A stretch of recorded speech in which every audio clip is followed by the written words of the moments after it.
महाराज जी, आपके चरणों में निवेदन है कि मैं श्रीधाम वृंदावन से हूँ। पढ़ाई के लिए बाहर जाना पड़ा और वहां जाकर मुझे कुसंग की प्राप्ति हुई और मुझे नशे की थोड़ी आदत हो गई। नशे की बुरी कौन आदत। कौन सा नशा करते हो बच्चा? अरे बच्चा, बहुत, ये तो अपना जीवन बर्बाद कर रहे हो बच्चा।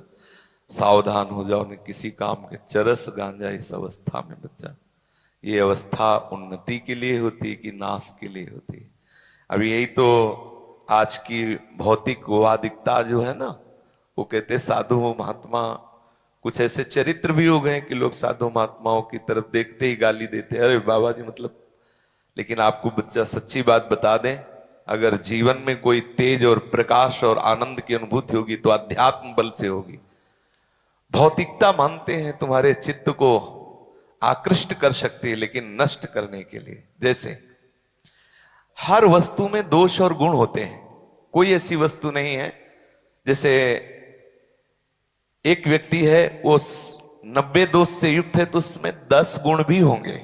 हमें क्या चाहिए? उसके गुण ले लेने, 90 दोषों से बच करके। भगवान ने पूरी सृष्टि को गुण दोष में रचे।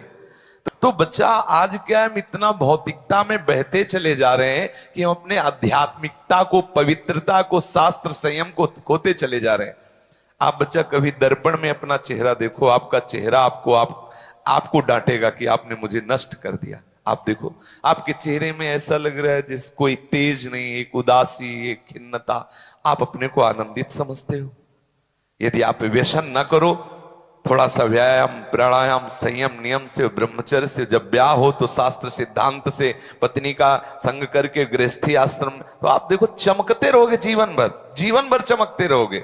20-22 वर्ष तक ब्रह्मचारी, फिर गृहस्थी में गया, संतान उत्तम, और वो कभी ऐसा नहीं हो सकता कि वो संसार के भोगों को भोगने के बाद वो मरणासन में पहुंच जाए, नहीं। क्योंकि उसने परिपक्व नियम, जो हमारे शास्त्रीय नियम है कि 25 वर्ष तक ब्रह्मचर्य रहे, फिर 25 वर्ष तक गृहस्थ में रहे, फिर वानप्रस्थ, फिर संन्यास आदि की पद्धतियां, चलो और कुछ नहीं तो कम से कम जब तक ब्याह ना हो तब तक ब्रह्मचर्य। अब ये चरस है, गांजा है, शराब है। किसी ने कहा कि वो मांस और अंडे आदि में ऐसे परमाणु होते हैं जो शरीर को निरोग करते हैं। अरे वो जीव नहीं है जिसकी तू हत्या करता है। अपने शरीर को रोग मुक्त करने के लिए किसी जीव की हत्या करता है, तेरी बुद्धि भ्रष्ट हो गई। अब फिर जब हम बोलते तो वो लोग कहते हैं कि साइंस को और डॉक्टरों को ऐसा बोलते हैं। ठीक है, सब अपनी अपनी जगह ठीक, लेकिन तुम्हारे अंदर ये संस्कार जो पड़ रहे हैं कि थोड़ी बियर पी लो तो शरीर स्वस्थ रहेगा, थोड़ा सा मांस खा लो तो तुम्हारे पर रोगों से लड़ने के परमाणु रहेंगे, कैसी बात करते हो? क्या समझते हो? संयम नियम में जो ताकत है वो किसी में दूसरे का मांस भक्षण करने वाला, वो राक्षसी प्रवृत्ति वाला क्या बल को प्राप्त होगा?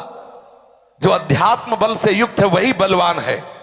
अगर वो संकल्प करे तो जो चाहे कर सकता है। आज आप लोग अध्यात्म बल से हीन हो रहे हैं।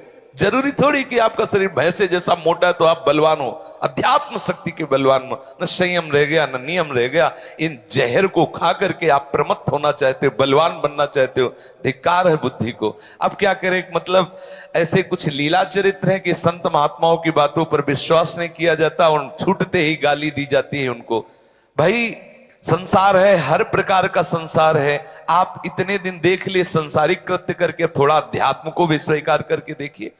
अगर आप संयम से चलिए और आपके हृदय में आनंद ना आने लगे, उत्साह ना आने लगे, तो आप देखो कैसे हो गए। आप खुद बच्चा देखना, आपके देखने से लग रहा है कि आप कितने क्लेशित हो। भले आप उस नशे की धुनी में कह दो कि नहीं जी मैं मौज में हूं, कुछ दिन बाद आप देख लेना कि आपकी स्थिति क्या होती है। इसलिए भाई सावधान रहो। भी तो नए बच्चे हो। कितनी आयु है आपकी? अब बताओ, 25 वर्ष की आयु तो ऐसी है कि पूछो मत। इसमें तो बिजली जैसा करंट शरीर में होना था, बिजली जैसा पावर। तो बहुत विचित्र बच्चा है। आधुनिकता बढ़ती चली जा रही है। अब हम जब कहते हैं कि स्मार्टफोन, तो बोले फोन रखेंगे तो आपका सत्संग, तो उसके दोष मत स्वीकार करो ना। उसमें अगर ये गुण है कि आप दूर देश से बात कर सकते हो, आप सत्संग सुन सकते हो, तो आप गंदी बातें क्यों देखते हो? आप गंदे उसमें वो सब क्यों करते हो? अगर वो ऐसा करोगे तो दोष युक्त तो फिर आपका जीवन नष्ट हो जाएगा। हम साइंस की निंदा नहीं करते क्योंकि हमारे इस शास्त्रों से, लेकिन साइंस अध्यात्म की बराबरी नहीं कर सकता क्योंकि वो अध्यात्म से निकला हुआ है। जो लोग ये समझते हैं कि इस तरह से अपने जीवन को नष्ट करना ही आनंद है, तो परिणाम आप देख लेना। अरे खान पान ठीक रखो, संयम से रहो, प्राणायाम व्यायाम करो, परिवार में अगर गृहस्थ में रह रहे हो, अब क्या आप माता पिता की सेवा करोगे? क्या आप माता पिता के सुख के विषय में सोचोगे, जिन्होंने आपको इतना बड़ा सयाना किया? आप नशे में धुत हो तो क्या देखोगे? बुद्धि अपवित्र है, अगर वो बात करेंगे तो आप पीटने की सोच लोगे, अगर वो समझाने की भी चेष्टा करेंगे तो आप उनको डांट दोगे, क्योंकि तमोगुणी आसुरी प्रवृत्ति के आहार विहार हो रहे हैं। इसलिए भाई सावधान रहो, छोड़ो इसको।